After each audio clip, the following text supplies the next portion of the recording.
DU agus fáilte ar ais. Welcome to the Crafty Kylock.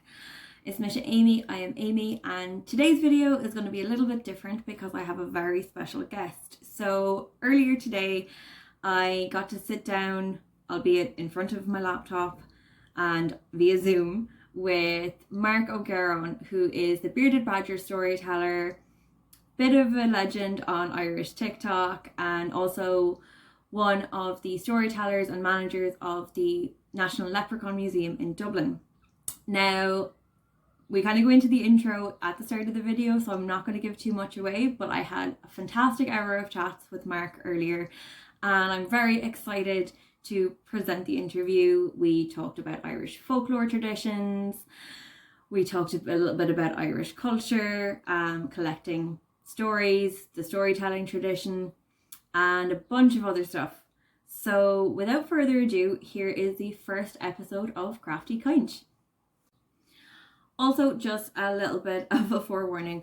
I recorded this on my laptop where the lighting exposure wasn't really fantastic. My camera on my laptop isn't as good as the camera that I record these videos on, so there is an almost beacon-like glow from my very pale skin. So you might need to wear sunglasses for this, but it should be fine. So just apologies for the camera quality differences between this and what you're about to see. So, Folklore of Galere, you're all very welcome to Crafty Caint or Crafty Chat, a series where I hope to chat to many folks who love Irish folklore, history and magic. Today, my guest is Irish storyteller, fan of Irish folklore, podcaster, TikTok creator, woodworker, and delicious little stick lover, Mark O'Geron. Mark works in the National Leprechaun Museum in Dublin in Ireland, obviously, and has been working professionally as a storyteller for over a decade. Caint Míle Fáilte, Mark, thank you so much for coming on for the interview. Hey, thanks for having me on. I love stuff like this. I love getting to meet people who share similar passions. Well, it's brilliant to have you. Obviously, I came across you on TikTok, where you're after really blowing up. It's great to see such a love of Irish folklore kind of being cultured and being, I suppose, generated on TikTok and getting exposure for people like yourself who have a real passion for folklore and storytelling. Yeah, it's strange. I think you really just have to put it out in front of people and then they open up about enjoying it. But it almost feels like it's slightly underground. Like I think people just don't think to acknowledge that they do love it and enjoy it. Yeah, it's definitely, it's something I grew up with, which I feel very privileged about, but not something really that's, like you said, it's not really talked about much. So I have a list of questions here to get through, but we will get through them as we go through the interview. So I suppose just my first question on the list was about TikTok, because that's where I came across you first. And TikTok, as a lot of people might know, is a social media platform. It's short form video where you have up to 60 seconds or 59 seconds to do like a little video. There's lots of different strains of TikTok, and it's very well known for its dances and its trends. So you're not a dancer. You don't do the TikTok dances. How did you come across TikTok, I suppose, and how did you then decide to start making content? It was weird. I came across it in the museum, in the Leprechaun Museum. So like the storytellers, we'd be hanging out at the front, waiting for people to turn up and do our tour. So you'd normally have a storyteller at the front door. You've got one in the box office, and then me as a manager, I tend to like float around. And it's all they were talking about. They were showing each other videos, and some of it was absolutely ridiculous. And they were doing TikTok dances, which I vowed I will never do. And I kind of thought it was ridiculous, but I thought it was intriguing. I like anywhere where people gather. Like that's one of the things I love about storytelling. And it was hugely popular. And it then turned into a bit of a thing where it was like, I thought it seemed easy. I thought it seemed and I thought, no, that's I mean, there's nothing to it, like. And it actually turned into a little bit of a challenge with a couple of my friends who were like, you couldn't do it. I was like, well, I could, and I wouldn't need to dance. And I was like, I could go on and get 100 followers in a couple of weeks. and the the arrogance and the ignorance of me was unreal. But it's just weird. I was doing it, but I tried to do it not doing any of the popular things. I tend not to use the sounds and stuff like that. But it's weird. I really started enjoying it, because where it differs to the likes of Twitter and Instagram is I think you really get an awful lot of insight into the people doing it. Like when Instagram is just a picture, or I know they have reels and all that now, but I just thought it gave an awful lot of insight into people, and people were more vulnerable in a lot of ways on TikTok. And I really enjoyed that. And I just decided, after seeing a couple of amazing creators, decided I would take the risk of talking about what I'm passionate about. And then it just went kind of... Yeah, you did kind of blow up a little bit. It went, well, as much as you can, I think, with something that's quite niche. I'm never going to be someone who has, like, you know, oh my God, I just hit 1 million followers. And, you know, but I think and similar to the museum, I see a huge parallel between myself with TikTok and the museum.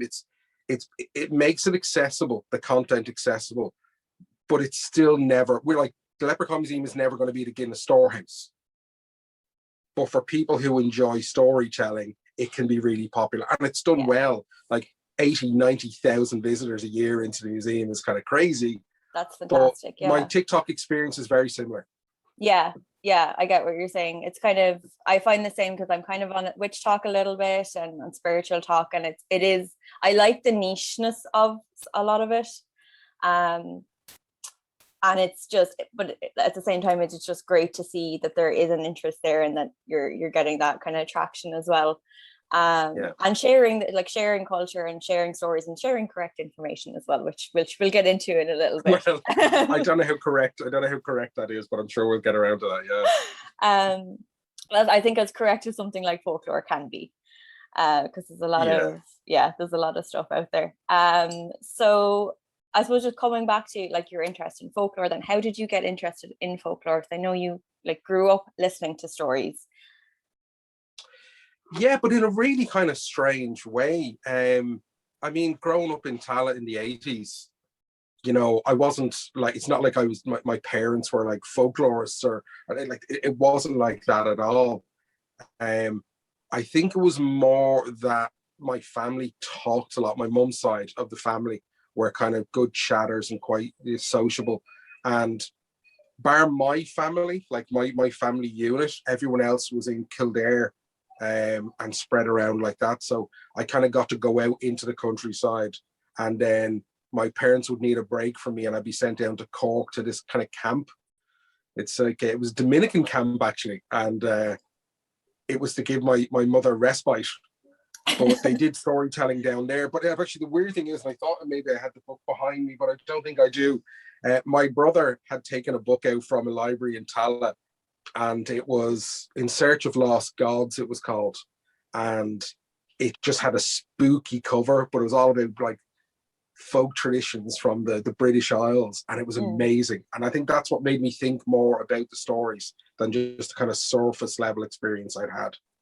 Yeah, I get you. I would have also kind of grown up with the kind of vague little bit of storytelling from the family. I think everyone in Ireland, in a kind of a root sense, we are just storytellers. Even just the way we'll tell an anecdote is very kind of storyteller-esque. And then how did you end up working at the museum? I kept getting made redundant, if I'm being honest. No, I studied sculpture, and from there I'd actually studied like a module in graphic design, and you can't really get a job as a sculptor. Like fine art is not the course to do if you want, you know, to like, have a life. So I got into graphic design. I started working at a printers, and I just kind of got really lucky. I kind of took massive leaps kind of in what I was doing in that, and I ended up working in advertising and design, and it was soulless. I couldn't find how to love it, and I was made redundant twice, both within 6 months of my children being born, and both at the beginning of December. So really tough. And the Leprechaun Museum was just an ad in the paper, and I thought it was a joke. and I applied almost as a laugh. And I remember even talking to the guys like who interviewed me. There was no role for me, but I had a huge interest in the paranormal, and I'd done a bit of TV and radio, and apparently in the notes they referred to me as like the ghost guy, and they kind of created a job for me, which was really nice. And then very quickly I was like, I had the keys and I was kind of like running kind of that side of it. A complete accident, never intent. I never grew up thinking, oh my God, I want to run a leprechaun museum. That's happen. fair. I have to say, like, I lived in Dublin for a few years back when I moved up there when I was 21. And I have to say, every time I passed the Leprechaun Museum or I saw it on a map when I was trying to find my way around the city, I was looking at it going, I don't know what to make of that. And I never looked into it. And I genuinely thought it was going to be this kind of jokey place. And then I looked into it a little bit. You fantastic chairs. The chairs there seemed... Well, Tom, chairs. who's the owner, that was Tom's thing. Tom is an amazing, like, he's ex-NCAD. He's an incredible artist and furniture designer and maker. So we're actually really lucky. A lot of the skills we need in the museum, we have.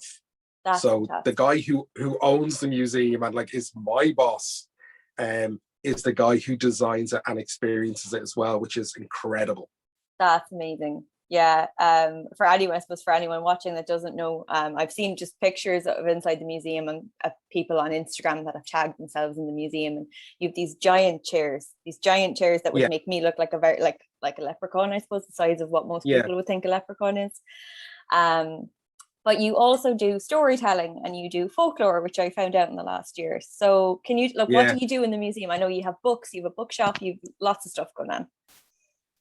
Yeah, it's really strange. So when the museum was being set up back in 2010, Tom actually was working with, he brought in Dahi O'Hogan, who was the head of folklore up in Use. Yes, I mean, unfortunately, I remember Dahi passed away, I think it's the 12th of December.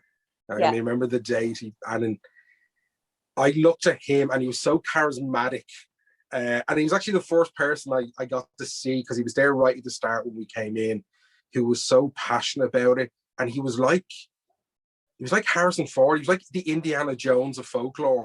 He was incredibly charismatic and dare I say, sexy man. And he was making sure that if we were going to do this and it was going to be based around storytelling, and it was fairly fluid. We didn't plan out to be walking through and telling stories, but the space was inspired by the folklore. But I think after 2 weeks, we couldn't help ourselves. We were telling stories. Even though it was a very slow start, but from the beginning, the intention was on the ball. We got things massively wrong. We misjudged so much, but the intention was right, and that's why I'm still there over a decade later.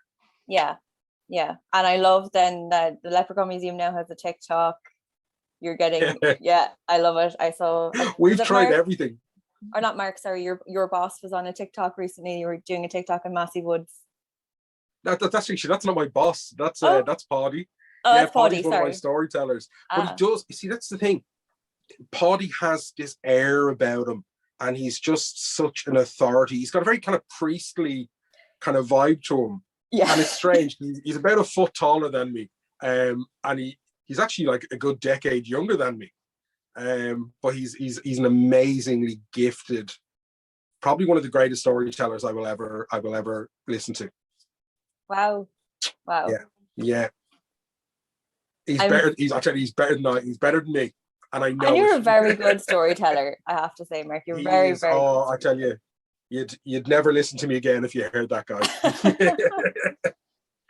I can't wait for the restrictions to lift a bit more, because if you're watching this in the future, we are living in COVID world at the moment. We're still in level 5. Yeah.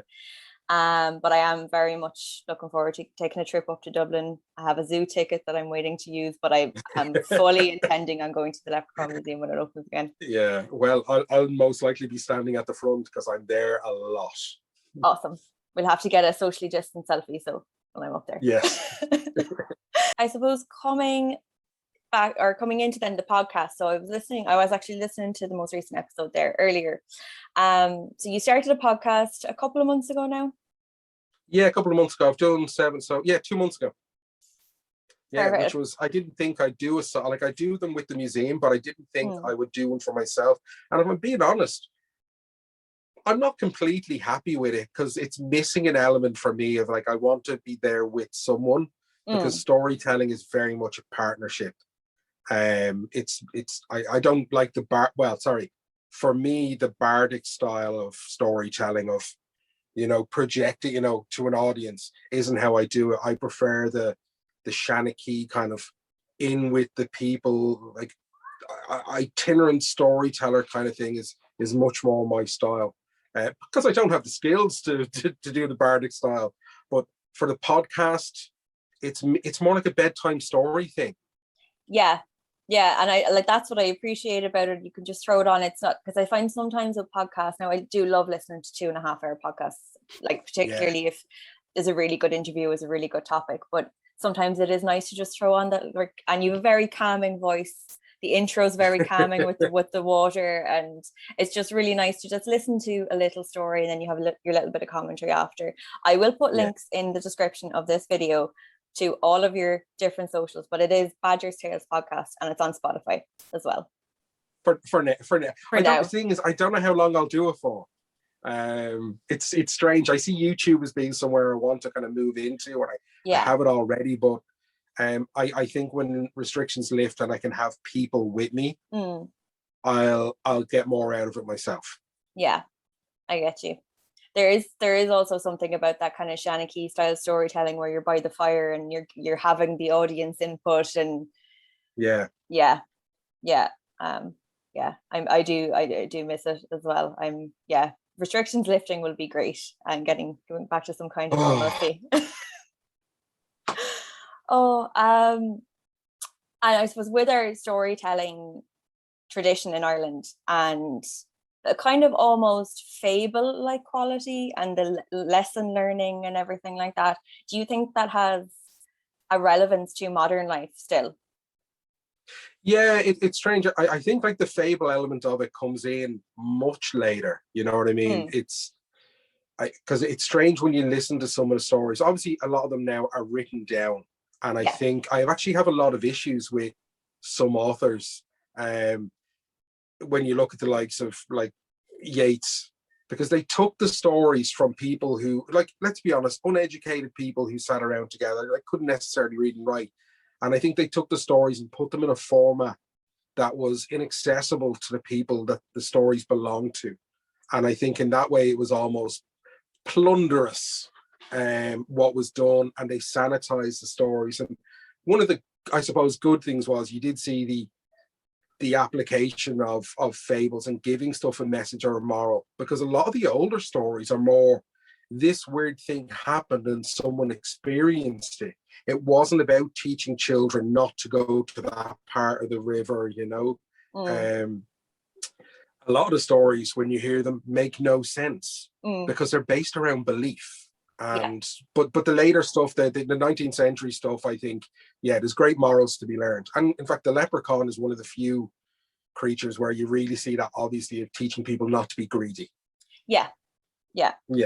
And even just down to, and I know I was talking a little bit about it in the Fair Folk video that I did about the other crowd, and about being respectful, and then when you're disrespectful, you're going to get disrespect back, and you're going to get a lesson out of it. But sometimes when you're nice things happen. My experience. Yep, exactly. When you're not, like, people tend to be nice when you're nice. Years of working in a call center taught me that you're nice to people on the phone. They tend to not shout at you as much.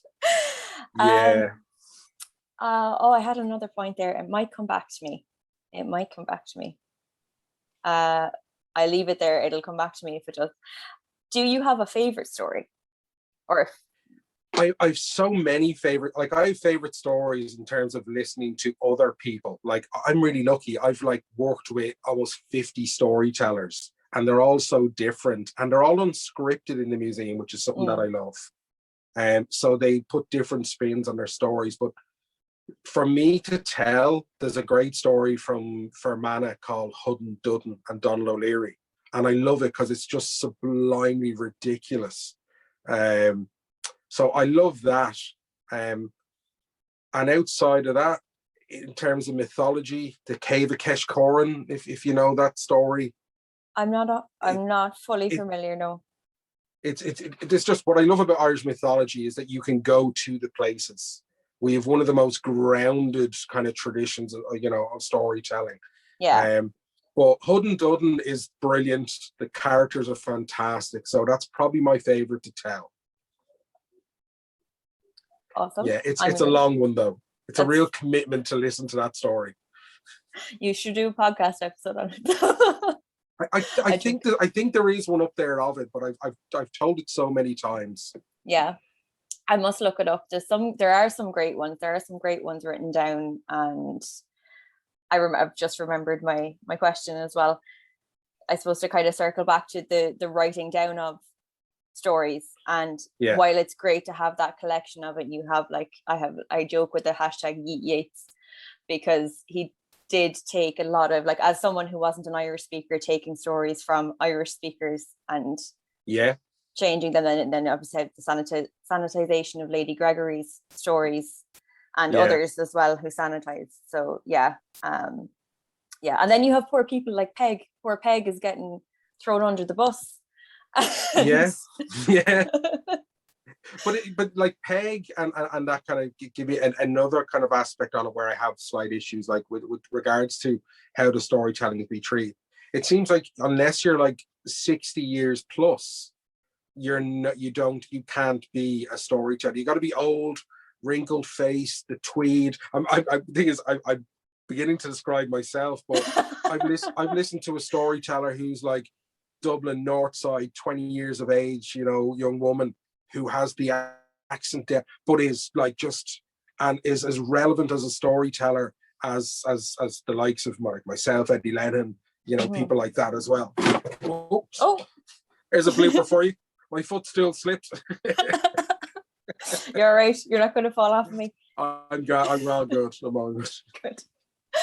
I think I kind of hope that that's going to change, that mindset is going to change, because, like, as we were saying at the start, like, the emergence and I suppose the revival of interest in these stories and interest in the heritage of them and storytelling as an art form. Like, for instance, I think you're working with Hog and Dice as well, who I absolutely love. Stephen is again another amazing storyteller. With the added string of the fact that they've actually academically studied folklore, they've studied under Dahlia Hug on there. Stephen is an amazing storyteller with almost unrivaled passion. Yeah, I absolutely love Stephen's YouTube. Absolutely love it. And TikTok, of course, as well, which is where I seem to come across everyone on TikTok and then go, okay, where else are they? But yeah, absolutely fantastic storytelling. And it's just again great to see like younger people with this passion that aren't, as you said, like needing, like, or feeling that they need to be older with their stick, like basically feeling like they need to be Eddie Lenihan. Like, Eddie Lenihan is great, but there are, we do need kind of new blood in in the storytelling tradition. And as well, like, I mean, I've been to events held by the Irish Folklore Society, and I'm absolutely not bashing the Irish Folklore Society, but there should never be an occasion where I am the youngest person in the room. That should, I mean, I went to see Pam Ayres in the National Concert Hall years ago, the poet, and it's just got that feeling of like, when these people are gone, who's going to replace them?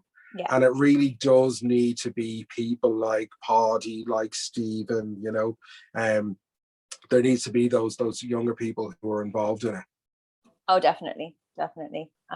Because even the very idea of folklore, I mean, I only cover storytelling, but folklore is anything that's passed down orally. It's recipes, it's folk medicine, it's gossip, It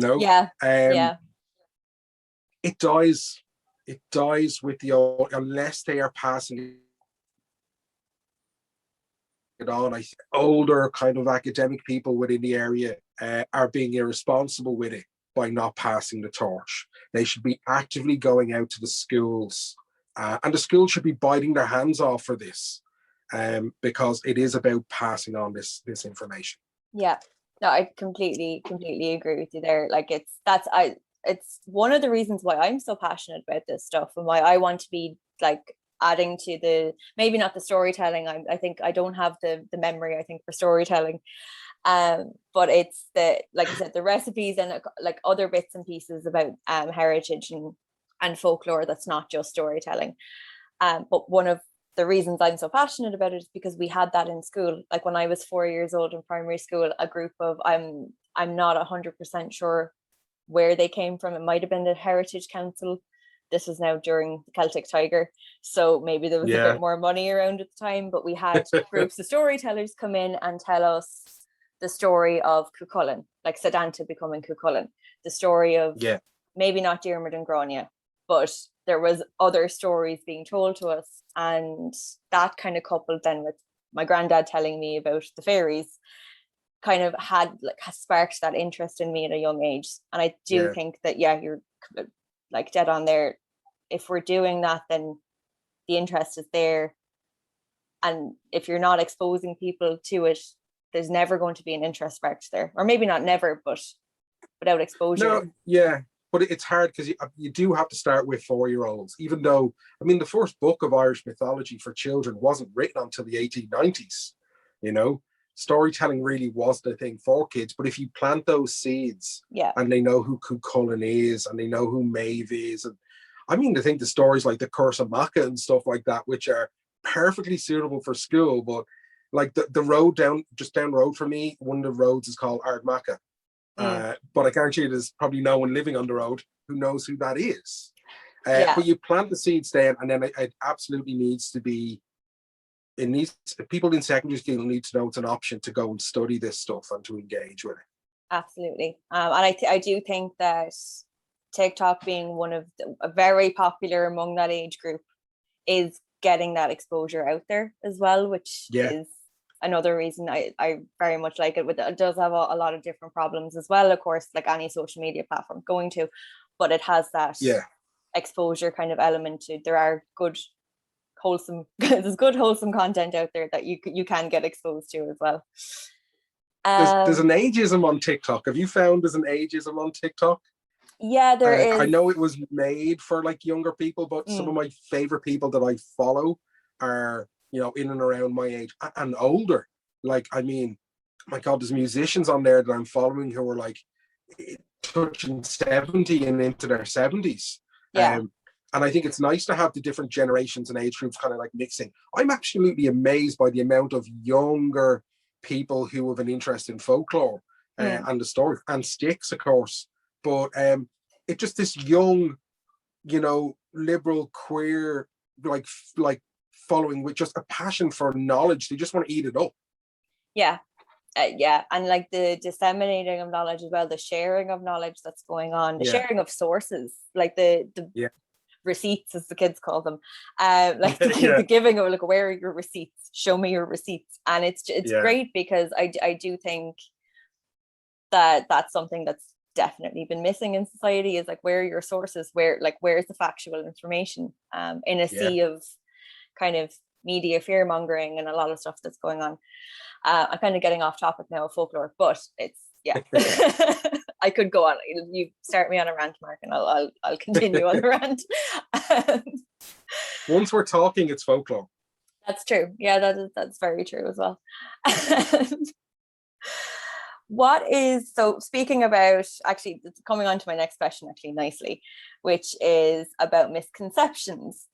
So what is maybe the biggest, maybe the most recent even that you've heard, or maybe the most annoying, insidious, whichever one you want to go with.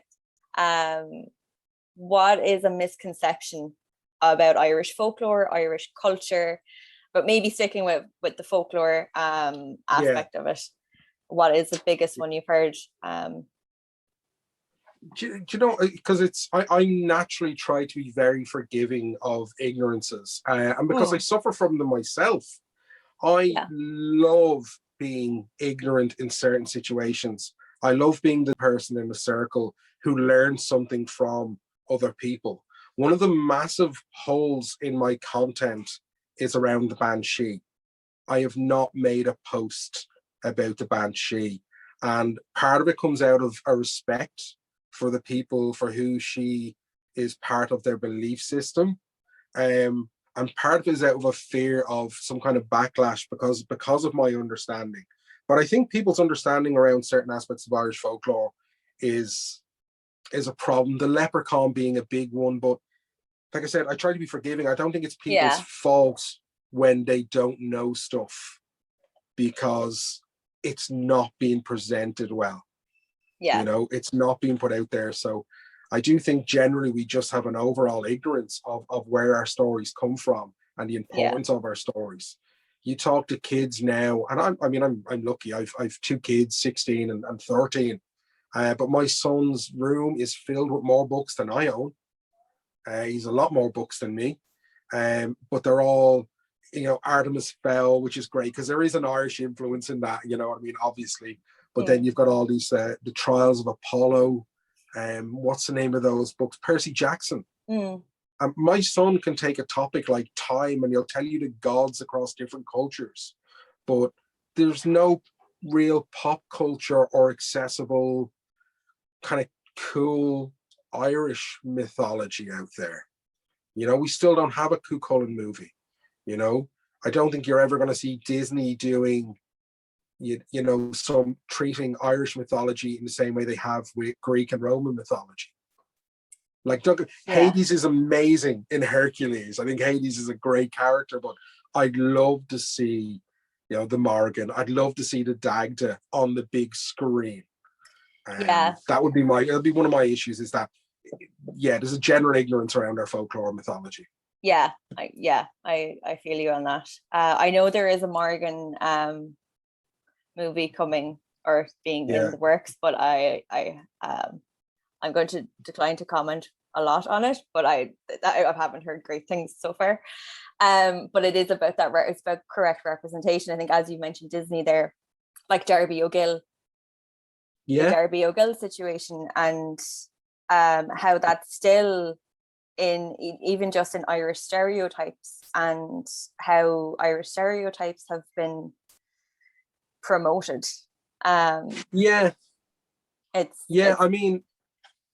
Darby O'Gill is a big one. I mean, we have had from the very start, the museum has had people come up the front and be like, is it all Darby O'Gill? We actually had one guy spat in the face of one of the people working in the museum in the first couple of weeks, and it was an older Irish man who did it. And to me, that's a gross assault. But people get angry, and yet all Irish people, when they're disarmed and being honest, love a bit of Darby O'Gill. But how many of them know that it's written by, I'm reluctant to refer to Hermione Templeton Kavanagh as an Irish woman as such, because of when she was born, but she lived in Longford, and she wrote in the same way that Icy Yates and Eileen Fuelon and people like that wrote the story. She took a lot of liberties, but the actual story of Darby O'Gill and the Good People is a great story. And Walt Disney took it and butchered it the same way he did Mary Poppins. He loved trampling on female authors. Among a lot of other things. But and like the very fact that when he was being brought around by the folklore collection, I believe the National Folklore Collection actually brought him around the country and gave him correct information, and that was not used or was very much twisted into what he wanted to make it. There is one incredible scene in Darby O'Gill where Darby is down with King Brian and they're sitting on a throne. He's sitting on the arm of the throne. Like you have King Brian of Knocknasheehan, and he refers to it as the throne of King Fergus. And the story of the death of King Fergus MacLeod is the earliest written story which references leprechauns. And it goes back in written format, it goes back to the 8th century. Oh, wow. But it's a throwaway comment. And it's an amazing story. But Walt Disney included it was great, but he just dropped in these little references where when you recognize them, you feel good. but overall it's just entertainment. And what he did was no more different than what storytellers do as well. He just made a lot more money out of it. That's true. Just yeah, I have personally have the problem with the perpetuation of the drunk Irish paddy stereotype, but it's it's not great. And then Sean Connery's accent was atrocious. Oh, let's not get into the Irish accents now in media, or we'll be here all day.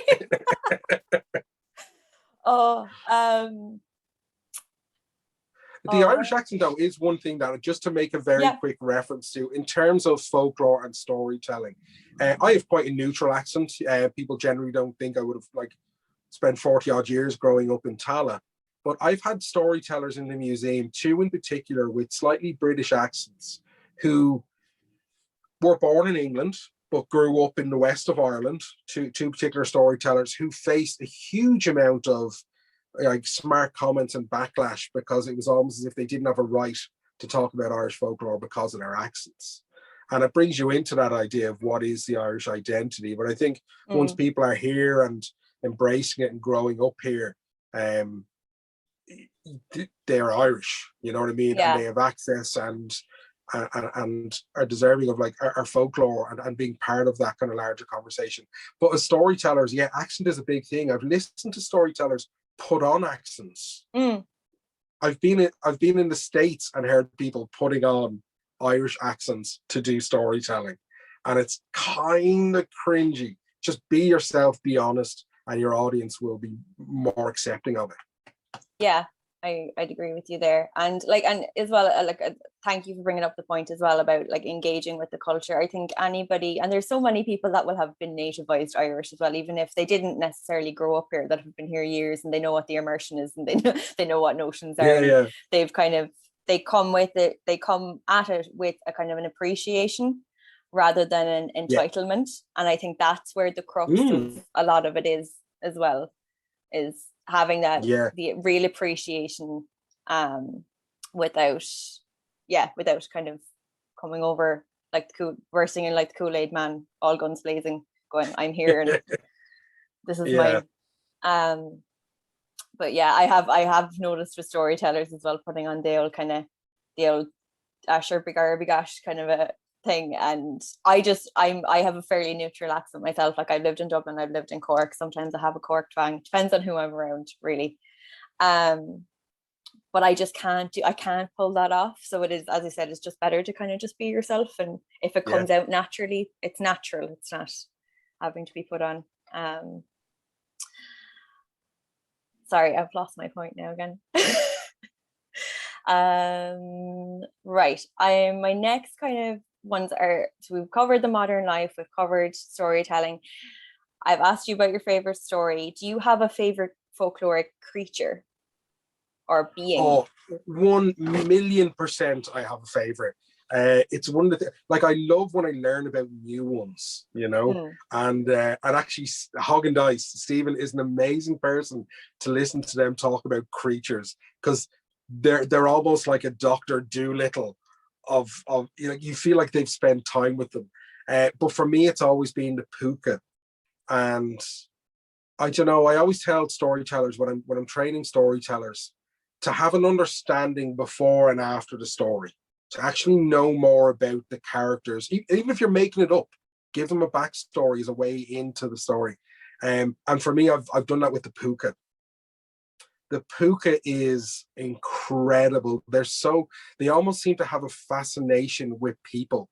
And I think it's because they're one of these other world creatures that has, and I'll come back to the use of the word creatures in a second, but they're one of these other world kind of entities that has stayed on the land. They very much kind of inhabit both planes of existence. And the puka always makes me think of Mr. Tumnus from The Lion, the Witch, and the Wardrobe. But in the same way, also makes me think of the Weasleys, Mr. Weasley and Harry Potter, because he has this fascination with how objects work and what they do. And in the same way, Ariel in The Little Mermaid. And I love that quizzical passion. And for me, the puka embodies that in an incredible way. I think it's quite sad as well, and a lonely creature. You know, they're like, I suppose they're like I was as a kid. They'll always try and like get in and become friends with people. You see them in service in a great story called The Piper and the Puka, where they go to Croagh Patrick and they bring this young piper with them to go and entertain a hall full of Cailleach and play the pipes with them. So I love the enthusiasm and the youthful kind of passion of the Puka. Sorry, I get very passionate about the Puka. You could be passionate about the Puka. We love the alliteration. We love. I really do like the Puka as well. You actually have a great story on the podcast. You were talking about the Puka of Glen Puka. Glen Puka, yeah. Yeah, they're just, and I suppose I grew up like I said in Tala, but I'd go to visit family in Ballymore Eustace, and I'd be going by Pula Fuka, which obviously like is a very kind of sad story around it as well. But I think the misconception around the idea of a puka is another thing that can sometimes, because I understand that people say it means ghost, and I am not an Irish speaker, but the Irish language, and again, excuse my ignorance, it seems to have so many different words for what people say is a ghost. And I get the same way over the use of like she or she and fairy, and I know you can as well. Yeah. It's like, why does there have to be an English word for it? You know, it's like the Granuail thing and Grace O'Malley. It's like, oh no, but that's like, it's Grace in Irish. It's like, no, I don't see why people should have to change their names for going to different countries. Oh, you're Sean, that's John. No, it's not. It's Sean. Yeah. Sorry. No, I'm here for the rants. I'm totally there. So you've got Puka, Taibsha, you've got all these creatures, which it means an idea of this kind of like otherworldly, fluid almost kind of character. One of the things about the Puka as well, I think it could be an incredible kind of queer mascot because of its shape shifting, and I never see any reference, or I struggle with all my books and all my reading to think of the gendering of pukas. And it's always they, because they were seen as a creature. They do seem to be very fluid, which I think is amazing. And like I say, in terms of a queer mascot, I think they're incredible. They are. And like, as you said, there's so many stories of them helping people. Yeah. Like obviously they're a bit roguish as well in how they're kind of tricksters and stuff. But I mean, what they're just having fun though. Exactly. Yeah. It's not malicious. No, it's not malicious. Not like a lot of there's a lot of other beings that have stories associated with them where they have hurt people, but the pukas, it's generally more of a kind of a trickster kind of one. But there's kind of two things as well on the puka where some people say that they were human who were punished for bad deeds, but I think that idea of punishment and that like and having lived a bad life seems to almost be like a Christian influence on it. For me, I love the idea that once there were puka who roamed Ireland in groups, there was a community of them, but that's purely me making it up because that's what I want to believe. I get you. I kind of would like, to be honest, I completely see where you're coming from with that as well. The kind of like, well, you did a bad thing, so now you have to kind of pay for it. It's definitely an idea that's perpetuated by Christianity and kind of Christian belief. Not saying that all Christians are bad or all Christians perpetuate that, but at the same time, it is like definitely there is that kind of rhetoric there. Yeah. But yeah, I really like the puka as well, the shape-shifting aspect, the tricking people to take a ride on its back and then running off with them, and fantastic. And just on your point as well, on the use of the Irish words, like we have like even the word Cailleach. The word Cailleach means hag, crone. It can mean also shriveled up potato. Like if you get a potato and I didn't know that. Yeah. So you have a potato that it gets eyes on it and it gets a bit shrivelly and you can actually plant it. That's a Cailleach as well. That's actually another. Wow, that's amazing. I'm Yeah. gonna steal that if you don't mind and use that. Oh no, absolutely. So I like when I've planted potatoes now out in the garden, and I don't buy potatoes to plant. I wait for a Cailloch to appear or to form in the press, and then that gets planted in the garden. And then you bury them. Yeah, and then I bury them, and then they give me potatoes. I did get blight last year, but that was on me. That was on me not spraying for blight. Okay. That was always spray for blight, kids. Yeah, I found out that it actually comes down out of the rainwater, and I did not know that, but now I know, and knowing, and then I'll do better next time, and that's all we can really ask. But yeah, so yeah, no, I'm totally there with you as well on names. Names shouldn't be anglicized, they shouldn't be changed for other people's convenience. They are what they are. Yeah. Right, I'm going to come back now to your fine art degree. Is it fine art degree or? All the way back around. All the way back around. So you said you did sculpture, and yeah, you were saying then you ended up doing advertising, but I've seen a couple of your videos talking about sculpture and talking kind of using your hands, and I wanted to talk about your woodwork, because I'm absolutely fascinated. I got a stick. I went walking in the woods last week and I got a stick, and I'm going to shape it. And you've really inspired me now to like shape a walking stick for going walking. So I would like you to you free rein, Mark, to just talk about your love of sticks. Well, I suppose just to get to the woodworking thing, I did study fine art. But like when I'm in school or when I was a kid, it's not like I had access to turn wood or do stone carving or metal work, that very much. I mean, I like a lot of people at my time, I got into art college based on drawing and painting and maybe mixed media. No one was welding at home when they were like in secondary school. Well, actually, I'm sure there were people, but like not in my circles. So I really got exposed to the idea of working with my hands more in college. And I was absolutely so lucky of the lectures that I had.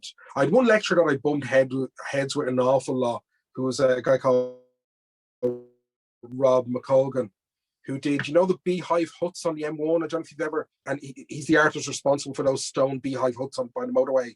Yes. But we butted heads. He was very theoretical. But then I had a woodwork lecturer called Liam Brennan, who was phenomenal, and stonework, and very much like about the oral tradition. I'd spend a lot of time. Weirdly, we looked alike. And one day, actually, someone threw a tennis ball to bounce it off my head in the sculpture yard, but it was Liam, who was more like a badger than I'll ever be. But Liam would sit down with me, and I was always first in the sculpture yard, last to go home. And Liam would sit down and talk to me about things like lettering on gravestones. I remember hearing like it's £50 a letter to do them by hand, and thinking, but he talked about the cutting a trench down to update a headstone, everything was kind of like done by hand, which was incredible. And then I had Vincent Brown, not the famous Vincent Brown, like but do you know the palm tree seat in Temple Bar, if you've ever seen that metal? Yes. Yeah. And then you have the flower ones now that were put in a few years ago as well. The artist who did them, Vincent, taught me how to weld, and those guys showed me how to work with my hands. And it was amazing for me because my father was in the army, my brother was in the army, and like they were my influence. I never went into that. So to see these, I suppose, for want of a better description, these masculine men engaging in fine art in a way that suddenly made me feel an awful lot more comfortable. I had lecturers who told me I shouldn't be there. I had other lecturers who did not like that my portfolio included a painting of Spider-Woman. And things were done with like markers from the pound shop. But these guys showed me that working with my hands was something I could do, and it was valid.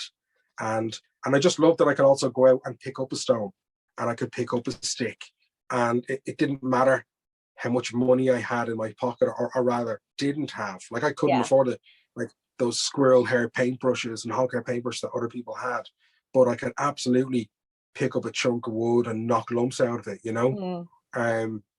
So I love that. But I also just, like, I'm here talking to you and I've got a stick in my hand. Yeah. I just find it so relaxing. And I love talking to people about it as well, because you can go for a walk and pick one up off the ground. You know, being quite lucky, you know, I have my house, I have my family. I'm so lucky. I don't need to worry too much about money and stuff like that. And I don't have to worry about it too much. I work, you know, we work for it in the house, but I feel guilty when I talk about, oh, you should get this if it's something that costs money, because I know what it is to not have it. You know what I mean? Yeah. I absolutely know what it is. So sticks to me are so accessible, and they have great value but no cost. And I think that's why but again, I still feel I have huge issues around guilt, where I feel bad if someone can't get to the woods. Yeah. You know, and that's why I say all delicious little sticks are beautiful. You get a twig from a tree on a road like that's on the ground, and you can enjoy that. I was at the beach yesterday, and I picked up a little bit of driftwood, but there was literally thousands of pieces of driftwood, and this one's just so nice. It's like a bone. Yeah. But I love sticks because it's something you can share a passion with. And it's amazing to see young and old. My brother rang me the other day about my TikTok. My brother is 7 years older than me. So even like going through school, he was out of school when I was coming into secondary school. But he rang me to say he was loving the TikToks, and him and his daughter were going out and she was getting a stick for Uncle Mark, you know, which is just like, oh, so adorable. In everything I've done, this is the thing you're proud of, really? but I just love sticks because they are for everyone. Yeah. You know? Yeah. And they do give great comfort. Yeah, I get you there. And like the stick, like in the eyes of a child, a stick can be a sword, it can be a gun, it's a magic wand. It's funny how kind of the two you listed, it's not called the two you listed were weapons. Yeah. Because what I'm noticing is that a lot of people now it just don't seem to be thinking about them so much that way. It is, I mean, they're great companions. Yeah. Like, there's a great kids book that I read to my kids growing up called Stickman. And I remember, I'm Stickman, that's me. And now I'm thinking, oh my goodness, I'm Stickman. But it can literally be anything. And it's a great prop for storytelling. Yeah. Yeah. I like your little storytelling, your arm length storytelling. Yeah, the fits into the arm to elbow. Because someone was telling me that's how you measure your size for a rifle. Oh, right, okay. For the butt of it is wrist to elbow. Yeah.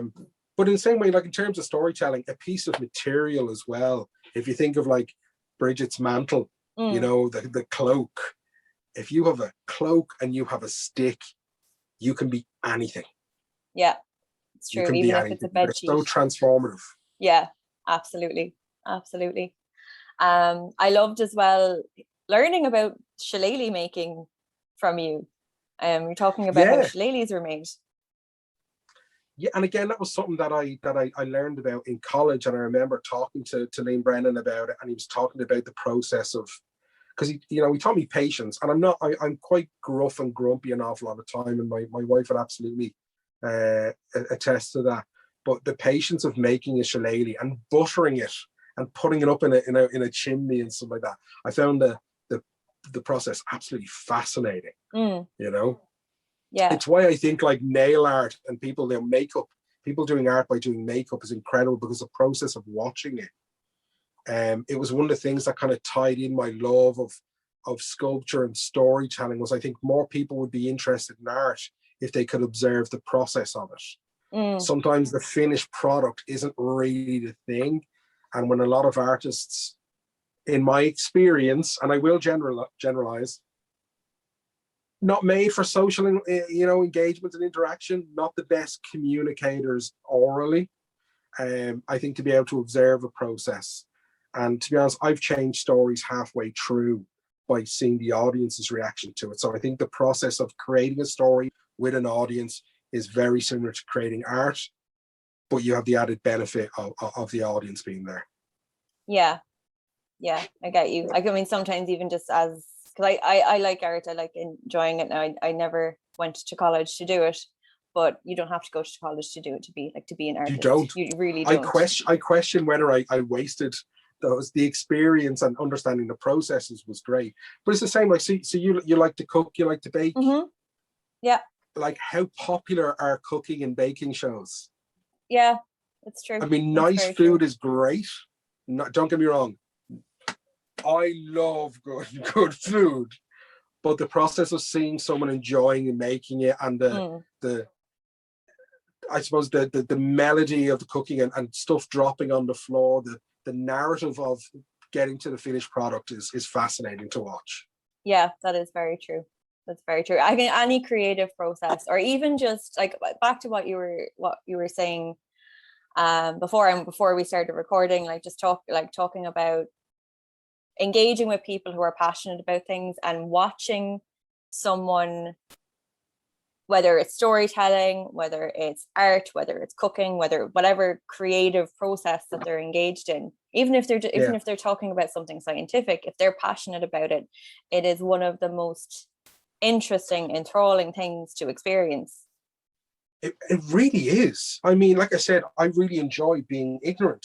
I I follow people who like talk about physics and astronomy and stuff like that on TikTok, and it's like, my God, I didn't know that. Like, learning that there was a cloud, a celestial kind of cloud that was made up of the same chemicals that make the flavoring in raspberry and brandy, and that it's basically a massive raspberry alcoholic cocktail. I was like, I wouldn't know that if it wasn't for the likes of TikTok. Yeah. There's nothing better than sitting down wide-eyed and learning. Yeah. I get you. Right. I'm on to the last question. I'm actually sad. I'm really enjoying this chat. Really I keep forgetting that it's recording. I'm just having a great time with you. That's good. I'm so sorry the amount of editing you're going to have to do. No, it's fine. I actually don't think I'm going to have to do much editing, to be honest. It's just, we're just having really fun chats.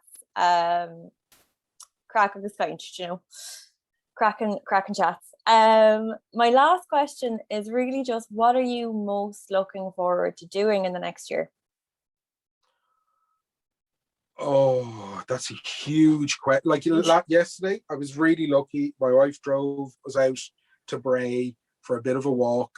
I'm not able for the walks I was able for because I had COVID last year. Still really feeling the effects of it. She's so patient with me, but I got to put my feet in the sea, which was really nice. That was so good. And I suppose engaging with the landscape again. I was really lucky a couple of years ago to get brought to Michigan to do storytelling. Like, I got flown over. It was amazing. And whereas I'd love to do that again, I want to engage with Ireland again. I need to get to Donegal. There's a potential for me doing some storytelling at the end of the year, all going well, up around Inishowen. I want to get to the Hill of Tara. In the museum, we do our research by doing field trips, and it's getting a bus at 7 a.m. Our bus driver, Brian, is amazing. But we don't know where we're going. Tom has planned it out, and next thing we're like up like Slieve na Mon or Knocknaree, or just getting back to the Hill of Tara and just getting my hands on Tara, and just that feeling there. I remember being there like a few years ago, and all of the storytellers, we had our hands on the stone with our eyes closed, and we were just like, we just screamed, and it was raining, and we screamed like for as long as we could. And when we opened our eyes, it was hilarious because there was a woman standing there doing the same thing who was not part of our group. She wasn't there when we closed our eyes, and she was there when we opened our eyes. So I'm most looking forward to engaging with the landscape again, and the people in those areas. That, for me, that is what I am living for at the moment. Yeah, I hear you. I'm very much the same. I've been, so you probably know, but everyone else probably doesn't know, we're getting married in September, and so that's very exciting stuff. And we're obviously going to do a staycation, a nice safe staycation for the honeymoon, and I'm so looking forward to getting up to the west, going up to the Burren, up to Mm. Galway, out to Spiddle, the Aran Islands. Just Oh, I've never been to the Aran Islands. I haven't either. And it's like, how have I not? How can I what right do I have to be telling stories about places that I haven't been to?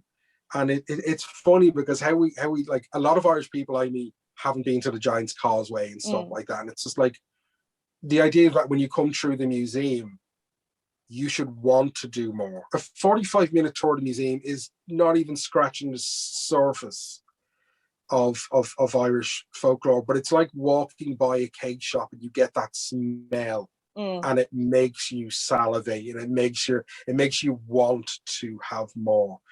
So yeah, getting out there and doing it. I'm so jealous. So you're gonna like get to travel like that. It's having the excuse, like getting married and having that kind of honeymoon is like, that is the best reason to go do it. And I would struggle to make a decision to go, I'm giving myself this time, to do it. So I'm so jealous.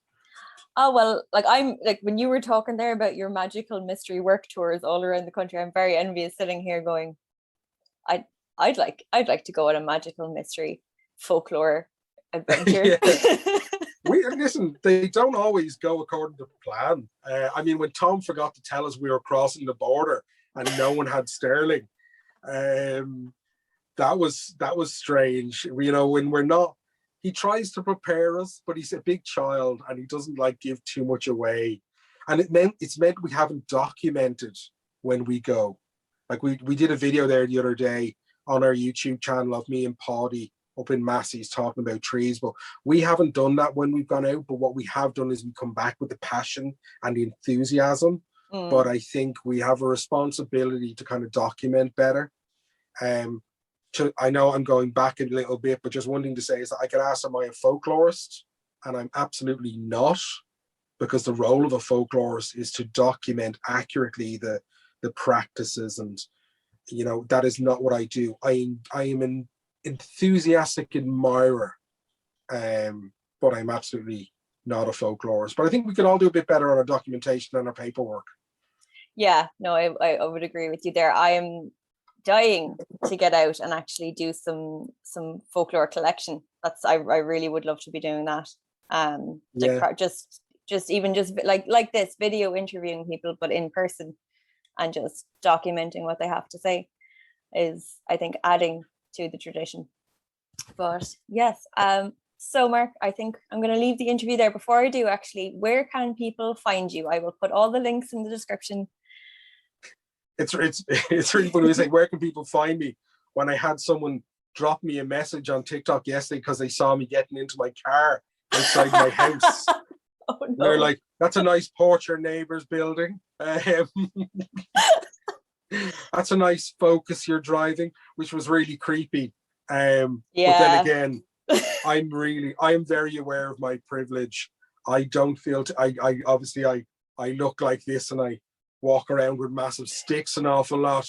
I'm not particularly vulnerable, and I'm very grateful for that privilege. But yeah, you can walk up to me on the street, but I'd rather you didn't.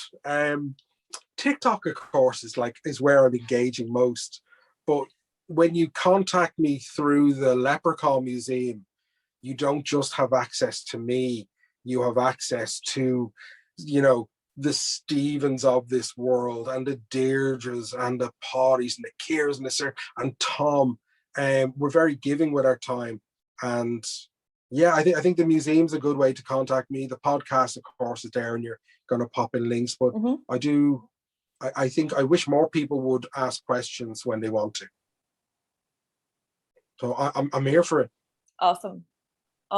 I will pop all that below, Mark. Thank you so much again. Mila Magat for coming on during the chat. I've absolutely loved this. And yeah, I'm definitely coming up to the Leprechaun Museum when I can. And everyone else should too. I'll have a stick waiting for you. Thank you. I might bring a stick from down here, bring a stick from down in Waterford, and we'll do a stick trade. Nice. I'd love that. Awesome. Well, Thank I'm you gonna so much for having me on. It's been absolutely amazing. fibre bit, not a problem at all. It's been brilliant. So I'm gonna leave it there. Gur míle mágas for watching. Slán. So there you go. That was the first episode of Crafty Caint.